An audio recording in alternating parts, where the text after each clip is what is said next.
আল্লাহ রাব্বুল আলামিন তার বিশ্ব নবীকে বললেন, ইয়া রাসূলুল্লাহ, ইয়া হাবিবাল্লাহ, ও নবীজি, কাল কিয়ামতের কঠিন ময়দানে আপনি যতক্ষণ পর্যন্ত রাজি না হবেন, সন্তুষ্ট না হবেন, আমি আল্লাহ ততক্ষণ পর্যন্ত আপনার উম্মতকে জান্নাতে দিতেই থাকব।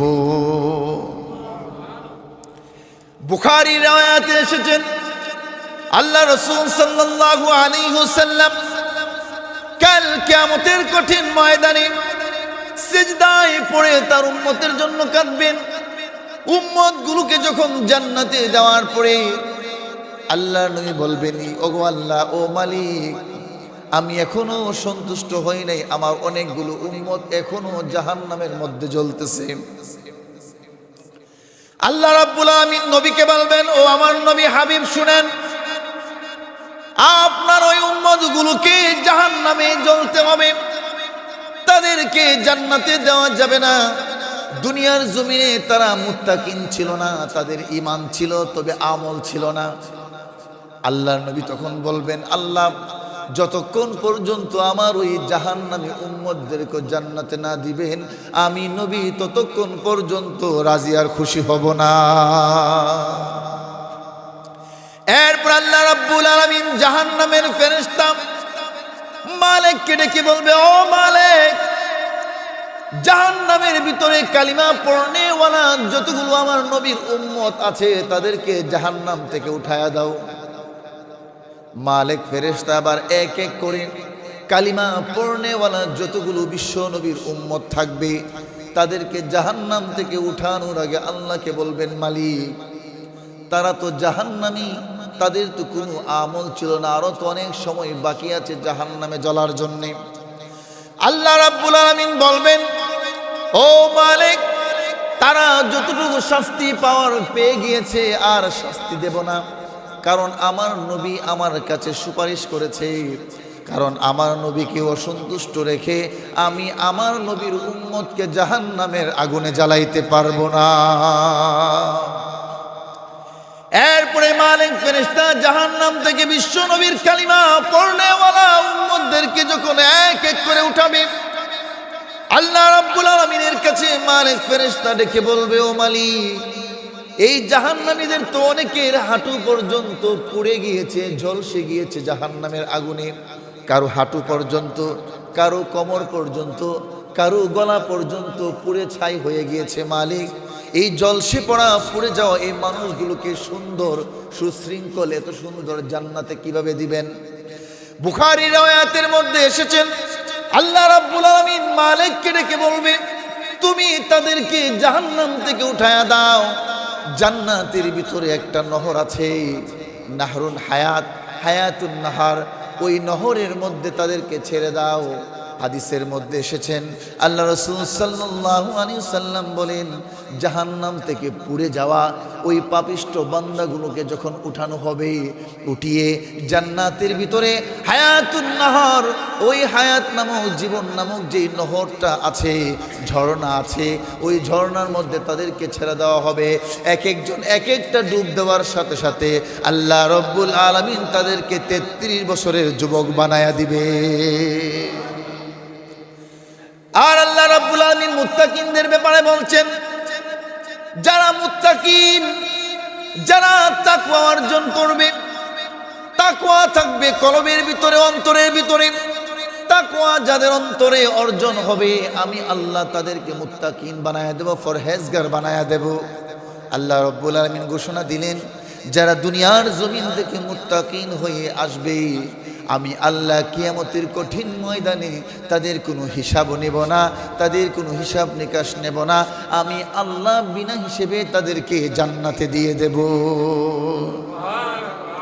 তাহলে বোঝা গেল, মুমিন এবং মুসলমান তাদের হিসাব হবে, জাহান্নামে জ্বলতে হবে, একমাত্র মুত্তাকিনদের কোনো হিসাব নাই, বিনা হিসেবে জান্নাত। সুবহানাল্লাহ। তাহলে আমাদের উচিত মুত্তাকিন হওয়া। কি হওয়া? আজকের এই ঈদুল ফিতরের দিনে আমাদের উচিত তাকওয়া অর্জন করা। কি অর্জন করা? আর একটু জোরে বলেন।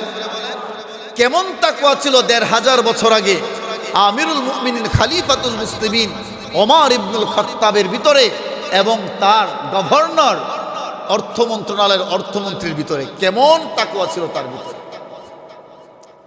আমিরুল মুমিনিন খলিফাতুল মুসলিমিন ওমর ইবনুল খাত্তাব রাদিয়াল্লাহু তাআলা আনহু ছিলেন অর্ধ জগতের বাদশা, অর্ধেক পৃথিবীর পরিচালক তিনি ছিলেন, যার আঙ্গুলের ইশারায় অর্ধেক পৃথিবী পরিচালিত হইতো। আল্লাহু আকবার।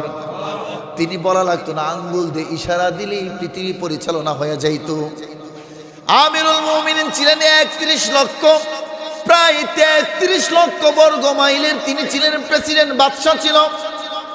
পবিত্র ঈদুল ফিতরের দিন তার স্ত্রী বলে, ইয়া আমিরাল মুমিনিন খলিফাতুল মুসলিমিন, ও আমার প্রাণের স্বামী, আমার জন্য ঈদের জিনিস কিনলেন না, আপনার জন্য ঈদের কোনো কিছু কেনাকাটা করলেন না, কোনো সমস্যা নাই, কিন্তু আমাদের তো দুইটা ছোট ছোট বাচ্চা আছে, ছেলে আছে, সন্তান আছে। ও আমিরুল মুমিনিন, আপনি কমপক্ষে আমার সন্তানদের জন্য নতুন দুইটা জামা কিনে নিয়ে আসেন। আমিরুল মুমিনিন খলিফাতুল মুসলিমিন ওমর ডেকে বলে, ও আমার প্রাণের স্ত্রী, এই মুহূর্তে আমাদের সন্তানদেরকে যে একটা নতুন জামা কিনে দেব, এই টাকাটাও তো আমার কাছে নাই। আল্লাহু আকবার। কেমন শাসক, যিনি অর্ধেক পৃথিবীর পরিচালক, বাদশা, তার কাছে ঈদের জামা কেনার টাকা নাই। আল্লাহু আকবার বলবেন না? কেমন মানুষ। তার স্ত্রী ডেকে বলল, আমিরুল মুমিনিন খলিফাতুল মুসলিমিন প্রাণের স্বামী ওমর, আপনার কাছে টাকা নাই, আপনি গভর্নরের কাছে চিঠি পাঠান, চিঠির মধ্যে লিখে দেন অগ্রিম 1 মাসের বেতন আপনাকে দিয়ে দেওয়ার জন্যে। অগ্রিম 1 মাসের বেতন দিয়ে আপনি আপনার সন্তানকে কিছু কেনাকাটা করে দেন। আমিরুল মুমিনিন খলিফাতুল মুসলিমিন ওমর ইবনুল খাত্তাব রাদিয়াল্লাহু তাআলা আনহু তিনি চিঠির মধ্যে লিখলেন, অর্থ মন্ত্রণালয়ের গভর্নরের কাছে চিঠি লিখে বললেন, হে অর্থমন্ত্রী, আমাকে 1 মাসের আগাম অগ্রিম বেতন প্রদান করুন, যে বেতন দিয়ে আমি আমার সন্তানদের ঈদের কেনাকাটা করে দিতে পারবো। এতটুকু চিঠিতে লিখে দিলেন। চিঠি গেল গভর্নরের কাছে।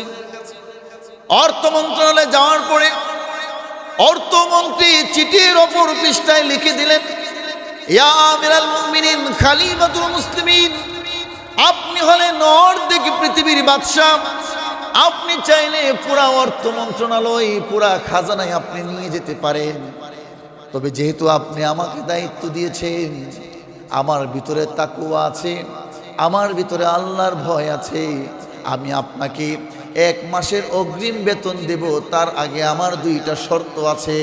2টা শর্ত যদি আপনি পূরণ করতে পারেন এবং 2টা প্রশ্ন আপনার কাছে আমার রয়ে গেল, 2টা প্রশ্নের উত্তর যদি আপনি আমাকে দিতে পারেন, তাহলে আমি আপনাকে 1 মাসের অগ্রিম বেতন প্রদান করে দেব।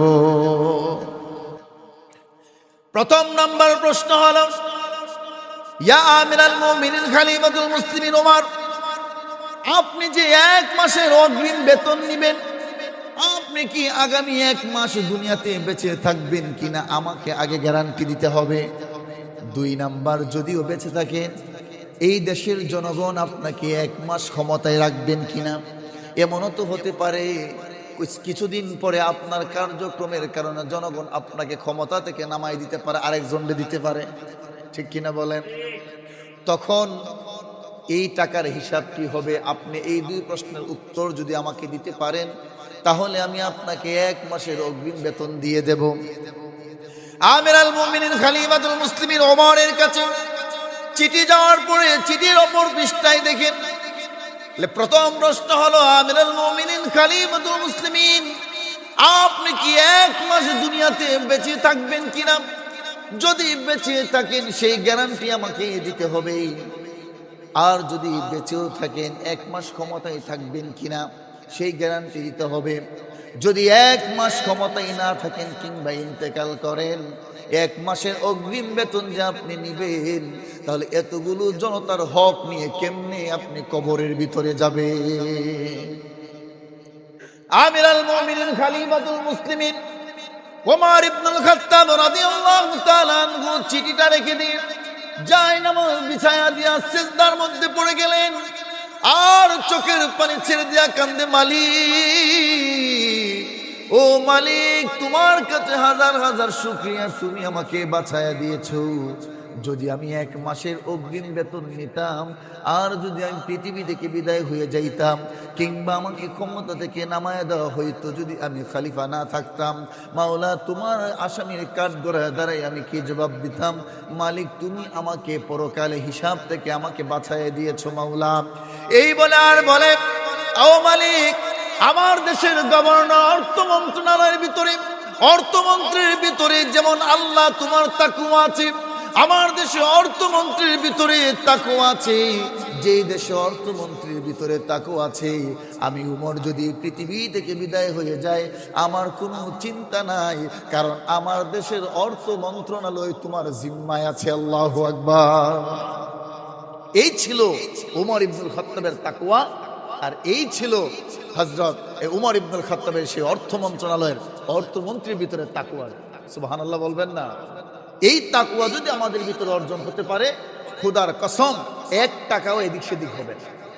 কথা বলেন, যেই কোনো খাজানা হোক, সেটা সমাজের কোষাধ্যক্ষ হোক, সেটা মসজিদের কোষাধ্যক্ষ হোক, সেটা মাদ্রাসার হোক, সেটা স্কুল কলেজ ভার্সিটির হোক, সেটা রাষ্ট্রীয় হোক, কিংবা জনতার যে কোনো কোষাধ্যক্ষ হোক, খোদার কসম যার ভিতরে আল্লাহর ভয় আছে, তাকওয়া আছে, 1 পয়সাও এদিক সেদিক হবে না।